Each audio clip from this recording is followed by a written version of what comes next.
Welcome to another episode of Jamming with Jason. Hey, today we're going to talk about fear. Fear.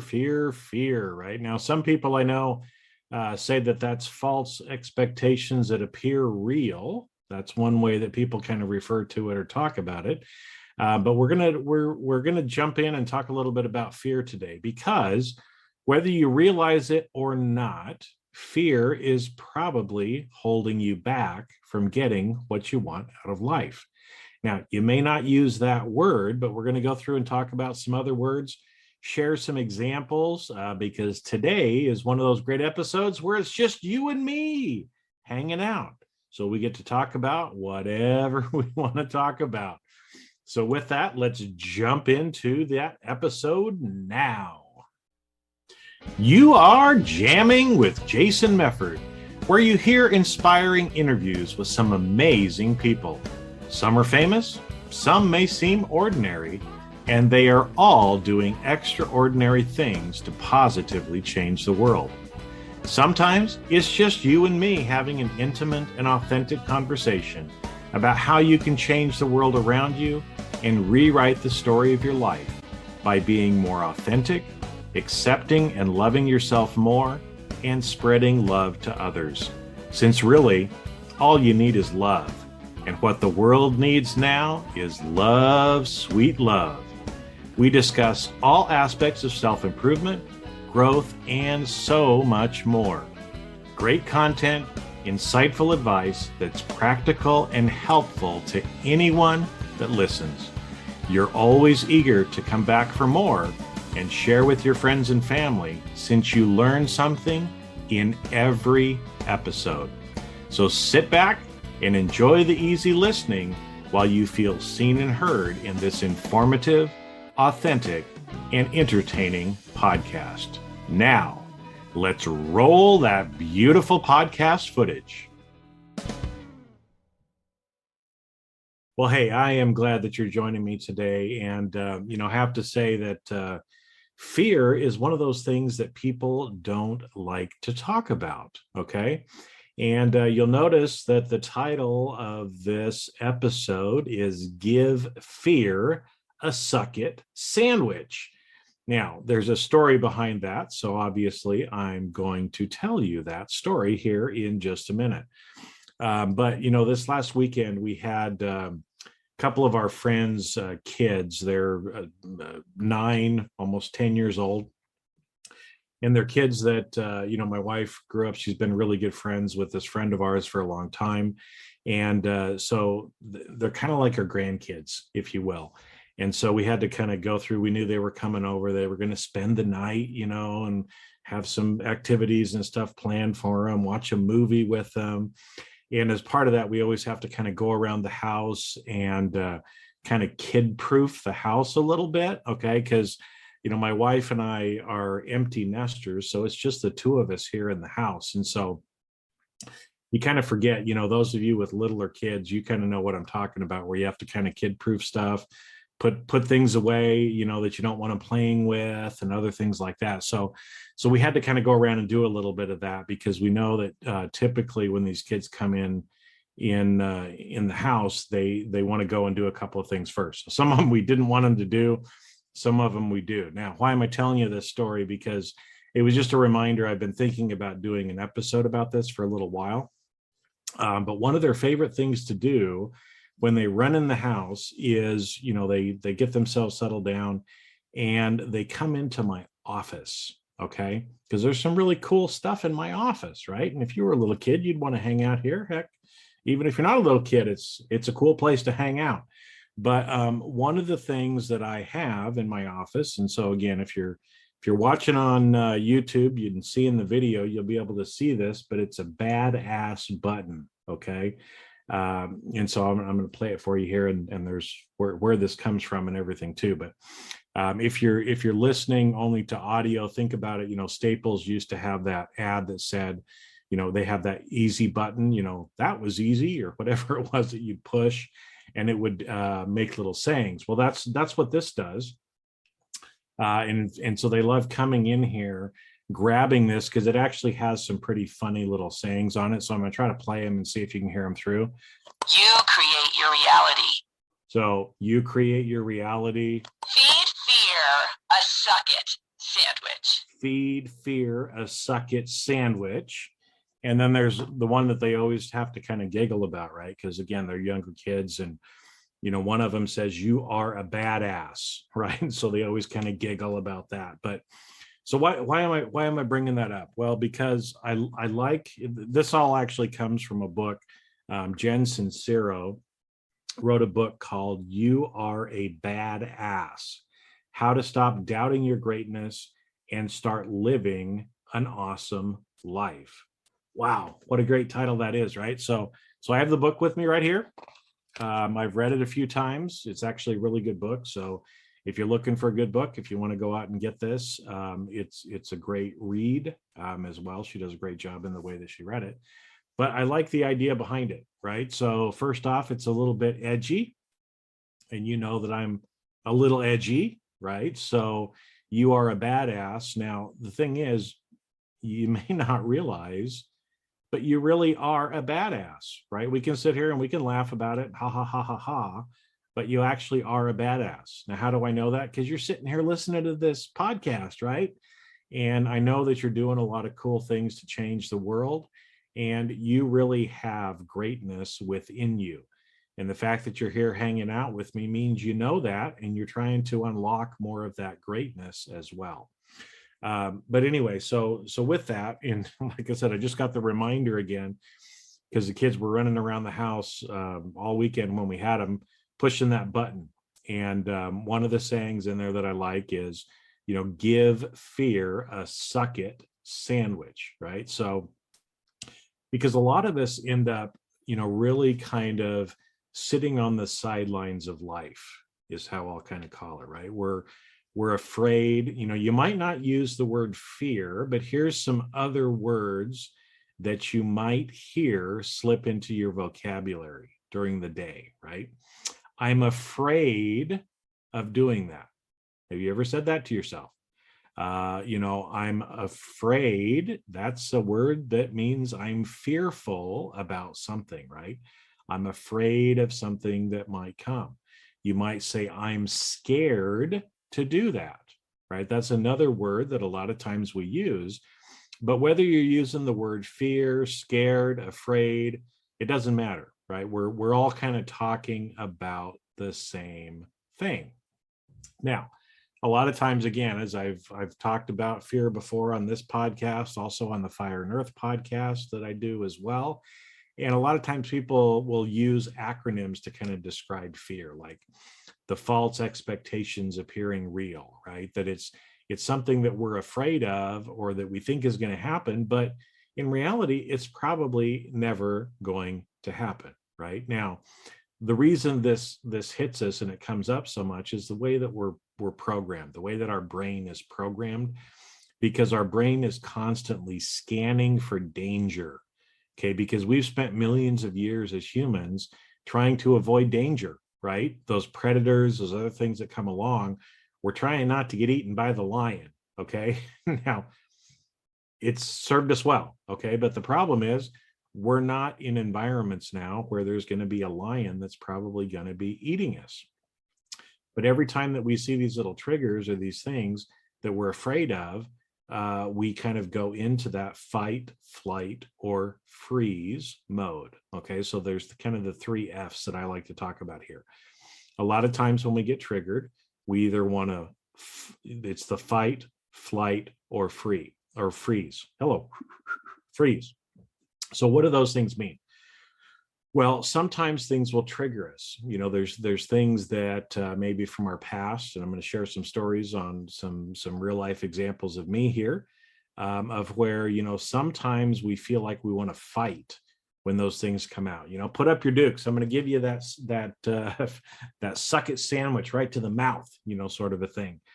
And a lot of times that'll show up in anger, right? Something triggers us. We get angry. We feel like we have to fight, like we have to do something, Another is flight. I'm going to run away. I'm going to go hide. You know, you've heard me talk about that before, that sometimes there'll be triggers that come up and we might feel like, oh, I'm going to go hide in my safe space, right? I'm going to, if you read the post I did before, as a little kid, I used to hide between the refrigerator and the wall. There was just enough space for my little boy body to slide in there. And so when a stranger came over and knocked on the door and my parents let him in, of course, my parents knew who they were. They weren't really a stranger, but I didn't know them, and I was scared. So I fled and I would hide behind the refrigerator, right? Another one that we get so much of the time, though, is that we freeze. We just don't take any action. We just stop. We kind of play like a possum. You know, there's that whole idea of playing possum. You, you just pretend like you're dead and hope that the prey will walk on by and won't eat you, right?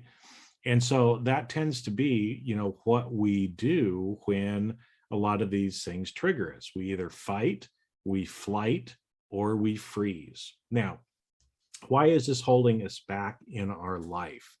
Well, because again, the problem is a lot of times when we're triggered, if we're fleeing, then we're running away from something, right? And if our whole life is spent running away from things, then we're probably not experiencing much in life. If we're freezing up, then we're probably, again, we're not doing any of those things. And so, like I said, a lot of times we're sitting on the sidelines and we're just waiting. We're waiting. We're waiting. We're waiting, right? Because we're waiting for the right time. We're waiting for the fear to kind of go away before we try to do something new. Or, we get angry and we start fighting with whoever it is, and that doesn't work very well for relationships either. So why to talk about this, right? Because I see, like I said, that if you're not getting the things in life that you want. So again, maybe, you want to be more open about who you are. You want to show your uniqueness. You want to wear different clothes, get a different job, get into a different relationship. Maybe you want to get into a relationship, but fear is holding you back, right?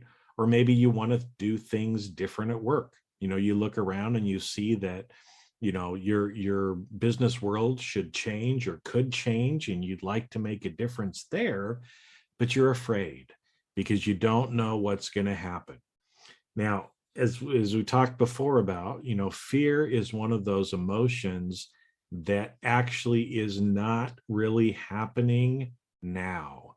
So when you think about linear time, so past, present, and future, when you find yourself being afraid or scared, it's not usually about what's going on right then. Okay, now you could be startled in the present moment, right? So if I'm standing here, we find this, we've had a bunch of cockroaches that have liked to come into our house recently, and we've got a very clean house, but for some reason the cockroaches like to come in. And if you've ever dealt with cockroaches, they like to hide because they're trying to hide to stay away from the predators, right? So you move something and all of a sudden this cockroach will come scurrying out and it startles you, but you're not necessarily scared of it, right? I mean, I'm a big ass man. I'm a grown man, right?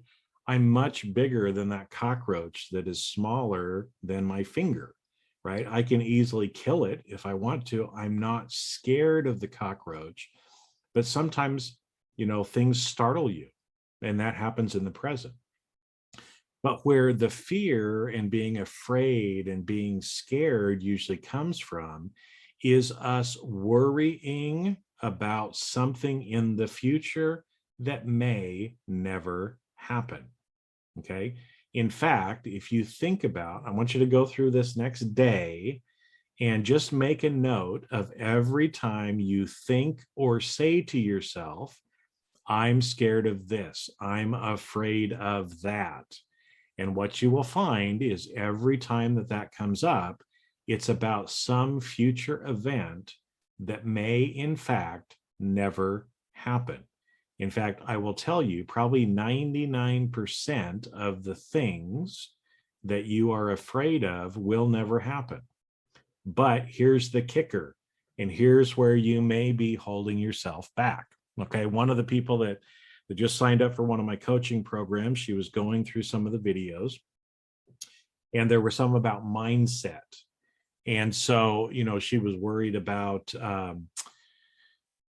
talking to the board and some of the other executives, and how to be prepared for going into some of those meetings and things like that. And as she was watching this, she sent me some messages, and she said, so really what you're talking about is, like, if I'm scared about it, then it becomes a self-fulfilling prophecy, right? If I'm fixated on it, if I'm scared about it, right, then I go into the meeting feeling scared. I look scared to everybody else. And so I'm effectively like shooting myself in the foot. And I'm like, yep. And that's why we're talking about mindset, right? Because if you can instead train yourself how to feel confident and prepare yourself by being confident, doing some of the different mindset practices and conditioning work that I share with you here on the podcast, but that I share at an even deeper level with the people that I coach, you're actually preparing yourself or creating the future that you want. Okay, one of the quotes that I love is from Henry Ford. At least it's ascribed to him, but it says, whether whether you can, whether you think you can or think you can't, you're right. Because if you think you can't do it, you're probably not going to be able to do it. But if you think you can do it, you're probably going to be able to do it. Does that make sense? Okay. But again, it all starts back with mindset. So if we're sitting here and being afraid or scared of these different things that happen, and if we do it over and over and over and over and over again, what tends to happen is that thing happens. So we're afraid of getting cancer. And oh my goodness, I'm so afraid, I'm so scared of it, right? We put words like that out there. And if you look, the people who say those things tend to be the people who get it, right? Take a simple thing. Oh, I hope I don't get sick. Oh, I hope I don't get sick. Oh, I mean, I know I'm going to get sick. You hear people talking about or saying things like that. They're afraid or scared that they're going to get sick. Are those the people that get sick? Yes. Okay. So if you're saying that to yourself, just stop it, right? Stop saying those things. But let's get in here and do a little story time, because what I'm going to tell you is, I don't want you sitting there. I don't want you to worry, to be afraid of some of these different things. Instead, right, I want you to be able to push through it. Because here's the reality, folks, okay, is you're going to, if you're having those thoughts, yes, there are some ways that you can reprogram those thoughts. You can talk to yourself different. You can do some of the other mindset practices and conditioning that I teach. But you can also just push your way through it.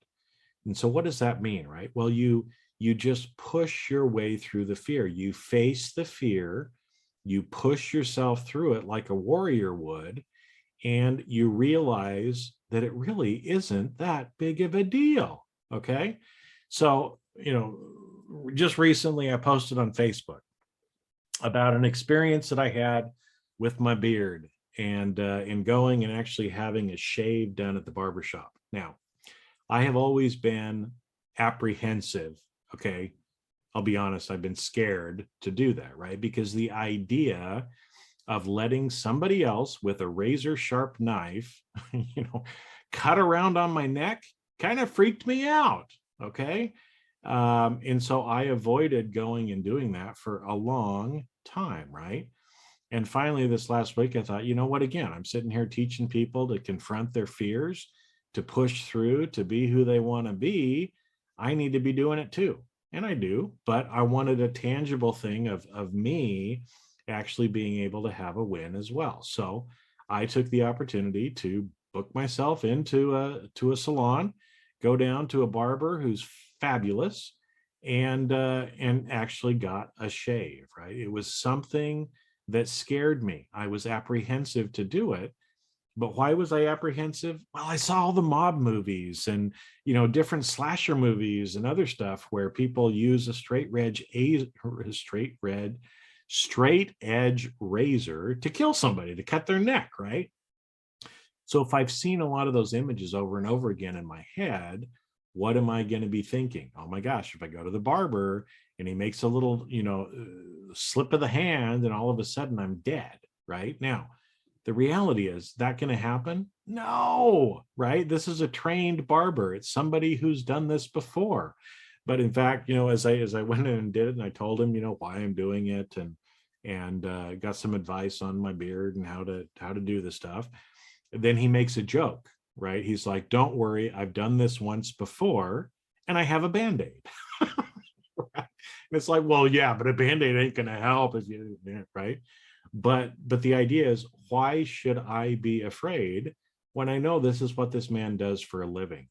If he does this for a living, I'm in very good hands, right? So there was really no logical reason for me to be afraid of it, to be apprehensive of it, but I was going to continue to stay in that point until I pushed through. So the way I pushed through, I booked myself, did a few deep breaths, some other stuff, and I had the shave. And guess what? I'm alive. And how do you know that? Because I'm sitting here talking to you, right? Okay, so I pushed through that, right? Now, what are some other things and some other ways, some other examples? Well, a few years ago, I was in Las Vegas with a group of people. We were there we had a business meeting, so we did the business stuff that we needed to during the day. And then, of course, since we were in Las Vegas, everybody wanted to go out, right? And kind of bar hop and go down the strip. So we were doing that. And we went into this one place that had a mechanical bull. Okay. And I've always wanted to ride a mechanical bull, but have always been a little afraid too, right? Of, what's going to happen. But again, as we get into this bar, everybody gets their drink and we're looking around and somebody goes, "Hey, there's a bull over there. Who's going to ride the bull? I want to ride the bull." And my hand went up, right? I'm like, I want to ride the bull. Now, I just went and rode the bull. I didn't think about it. Okay. Because here's something else I'm going to tell you that's going to be a cautionary tale to you. If you sit there and try to think about, you're going to talk yourself out of it. Okay. Because again, a lot of you have been taught to manage risk. You're going to look at everything. You're going to read stuff 20 different times, and you're going to find some excuse to talk yourself out of it. Here's a tip for you. If you just want to push through the fear, don't think about it, just do it before your logical brain can rationalize your way out of it, right? So my hand shot up, and at that point I was a little committed because I just said I was going to do it. Now, was I really afraid of doing it? No, because it's a mechanical bull, right? It's not like I'm out in a real rodeo with a live animal. It's a mechanical bull that's being controlled by somebody with a joystick off on the side, right? Now, am I going to fall off the bull? Of course I'm going to fall off the bull, right? They're not going to let me stay up there forever. But when I fall off, what's going to happen? Absolutely nothing, because I'm going to fall into these cushions on the ground, right? Because again, an establishment isn't going to have this object that's going to hurt me so that I can sue them, right? They're going to make it very safe for me. But had I sat there at the bar and gone through and tried to calculate, oh, well, let's see here, what's the percentage chance that I'm going to fall? And if I fall, then, what's the percentage chance that I'm going to blah, blah, blah, blah, blah, blah, blah, right? If you go through all of that, you're going to end up not having the story, not having the experience. I got on the bull, I rode the bull, I had a good time, and I fell off, right? But I actually stayed on a lot longer than I thought I was going to. Okay, because I was all prepared, a little bit drunk, but I was prepared. I wasn't like sloshed, but held on tight, kind of tried to move along with the bull, right? Kind of understood a little bit of the balance. And yeah, eventually I fell off, but I had a great time. The people that I was with, we had a great time. And what's the worst that happened? Well, the next day I noticed my wrist was a little bit sore, and at first I couldn't figure out why. I'm like, why is my wrist a little bit sore? Well, it was probably because of the bull, right? And holding on to that. But anyway, That's another example, right? So again, if there's something that you're scared of, something that you're afraid of, one of the ways to get through that is to just do it and just push through. Do it before you can think about it, because if you think too much about it, then the problem is going to be you won't do it. And so I can tell that with people, when I'm working with them. People reach out to me all the time. Jason, I want to work with you. I want to work with you. So we talk and I can tell pretty quick whether people are going to do it or whether they're not going to do it. Now, how do I know that? Because at the end of talking, and I say, all right, you ready to get started now? And they're like, oh, well, I don't know. I need a little time to think about it. Well, what do you need to think about? Right? We go through and we try to talk about it. Are you ready to sign up? Well, I don't know. I need a little time to think about it. And then a lot of times I'll say, well, how much time do you need? Right? Because I understand if, maybe you need to go, look at your finances or check your card balance or something like that. And it's like, I'll get back to you tomorrow or whatever. That's fine. I understand that. But when the people say, well, I need 2 or 3 weeks to think about it. Well, I know those people are not the right people to work with me, because what's going to happen in 2 or 3 weeks? They're just going to talk themselves out of it, and they stay in exactly the same position of where they're at. In fact, I've had some people that approach me about once a year. Oh, Jason, I really need your help. I really got to do these things different, blah, blah, blah, blah, blah, blah, blah. We go through the whole thing. At the end of the day, I need a couple more weeks to think about it. Are you fucking kidding me? You've been coming to me every year for the last how many years, and you say you want the help, but the reason that they don't, right, is because they're staying stuck in the fear. And unfortunately, those people are going to stay stuck in their fear.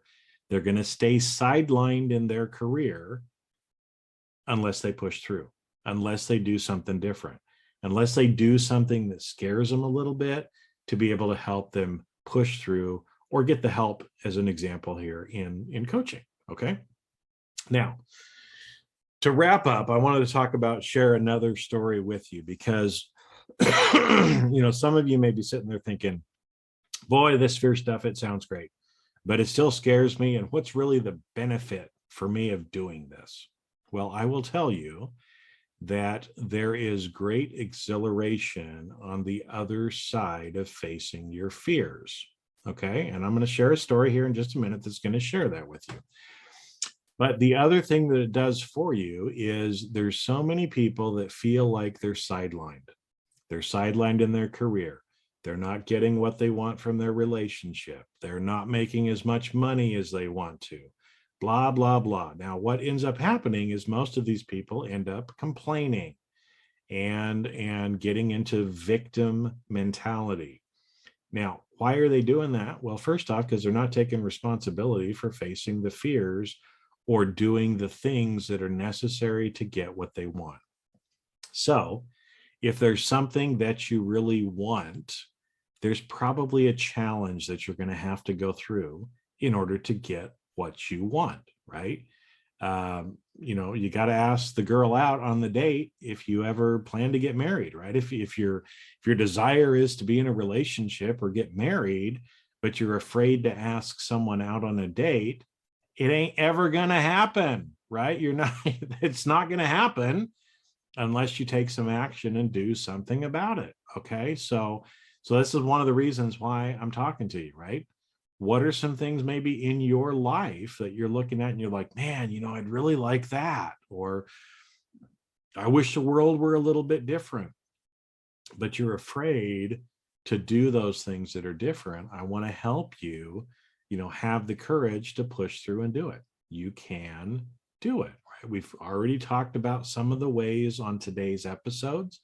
I've talked about lots of different ways on previous episodes as well on how you can do it. Now, if you forgot, go back and listen to other episodes.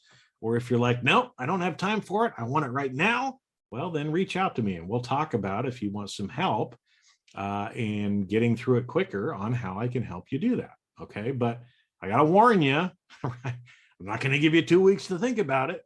Or if you're not willing to do the work, I'm not willing to take the time to have you stay in victimhood. Right. But anyway, but there is also an exhilaration that comes from this. Okay. And so again, I'm going to share this last story with you before I sign off for today. Now, when you're watching videos with me, I have some different things in my office that are placed to certain places for a reason. And one of those is behind me on the wall. I have some pictures of some different places that I have been in the world where I have traveled. And some of those, have meaning to me for certain reasons, right? Like one of them, it's a picture of me looking out over the river in downtown Melbourne. There's some reasons for that. I'll get into that probably later. But one of them, which is actually this one here. So if you're watching on video, I'm pointing to it right here. But it's me in a scuba mask. Okay, so let me share that story with you because this goes along with what we are talking about today. So when I was younger, I didn't grow up near the ocean. We didn't have a pool. I was never a very good swimmer. And in fact, it was probably the hardest thing for me to do as a Boy Scout and getting my Eagle Scout rank was meeting the different swimming requirements because I wasn't a very good swimmer, still not that great of a swimmer. But the problem with it too is I actually have had a couple of experiences where I almost drowned. And in fact, one of my biggest fears in life would be to actually die drowning. Okay. And like I said, why do I have that? Well, because, again, I've had some experiences where I almost did die drowning. Okay. But I was, one of the things that a lot of people really enjoy is scuba diving.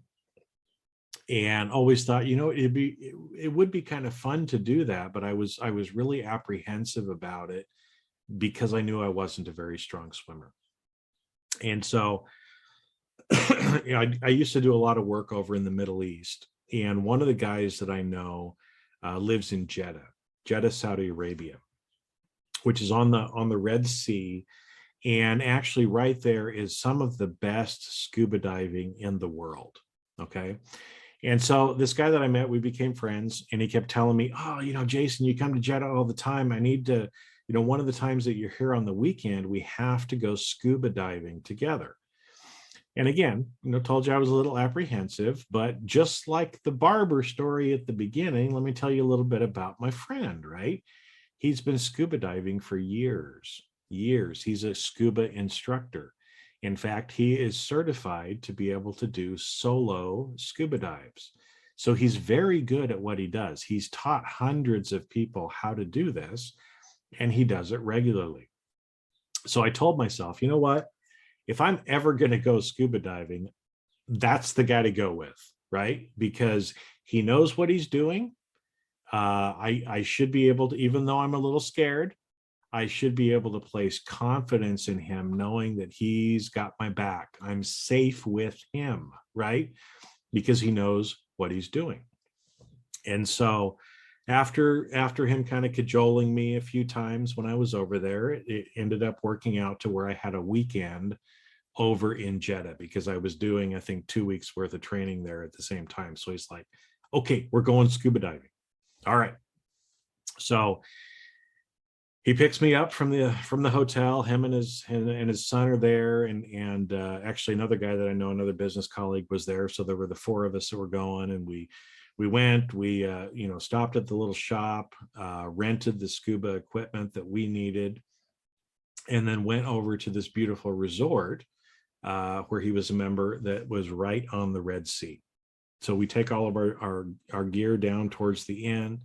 Towards to the end of the dock, and there were kind of two places where you could go in to do this. One area that was kind of off to the left, where it had some rocks because obviously the water was kind of coming in and splashing up over the rocks, and so you could kind of go in that area and kind of walk down on the rocks and be able to then drop into the ocean and or into the sea, technically the sea, I guess at that point. And be able to then go down and do the scuba diving. And so we all suited up. And so he took me over. And so we kind of walked over, you got to wear the flippers, and it's a little awkward to walk anyway with the flippers. But we get over there, he's kind of holding my hand, knows, explains to me what's going on, go through the whole safety thing, about what's going to happen. And so I get down into the water and I start trying to walk across these big rocks. Now, these big rocks, because, again, they've got algae and other stuff on them, they were slippery.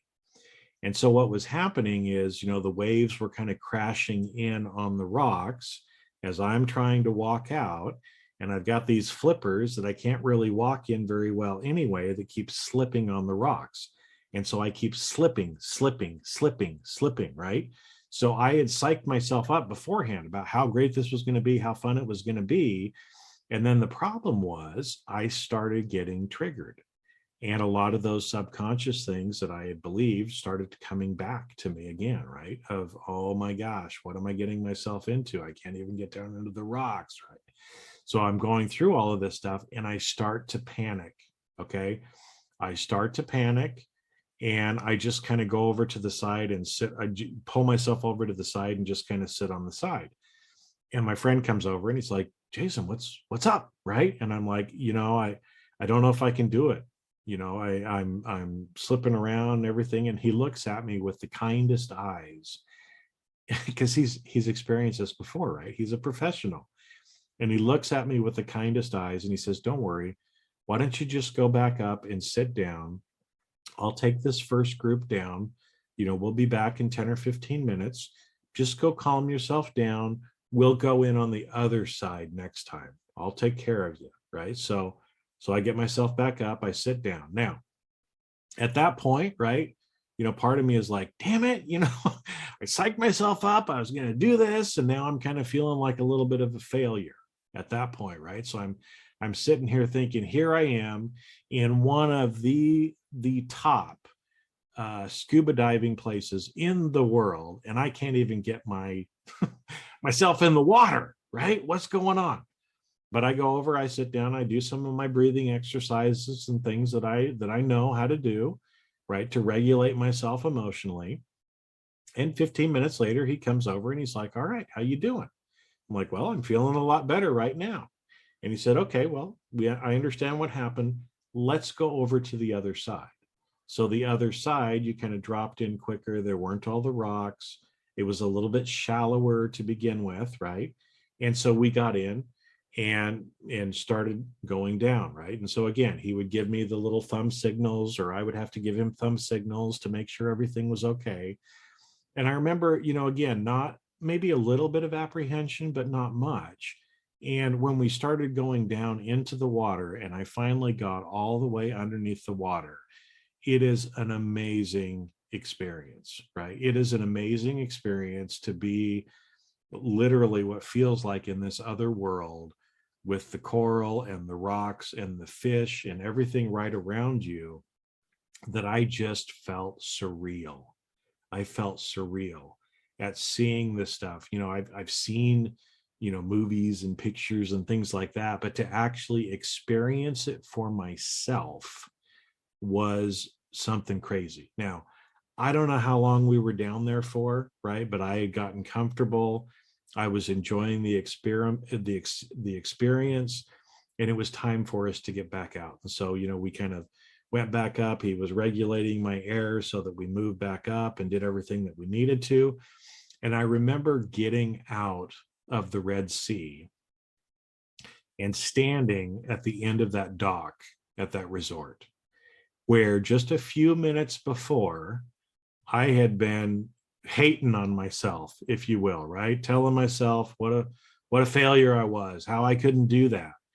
Literally a few minutes later, by facing that fear, by calming myself down, by regulating myself emotionally, and by just confronting and pushing through my fear, I accomplished what to me was a huge feat. And so here I was, literally just a few minutes later in the same exact spot. Instead of feeling that way, the negative emotions, I just remember feeling this elation in my body that I've only experienced a few times in my life, but of kind of this pure joy and electricity that was going through my body.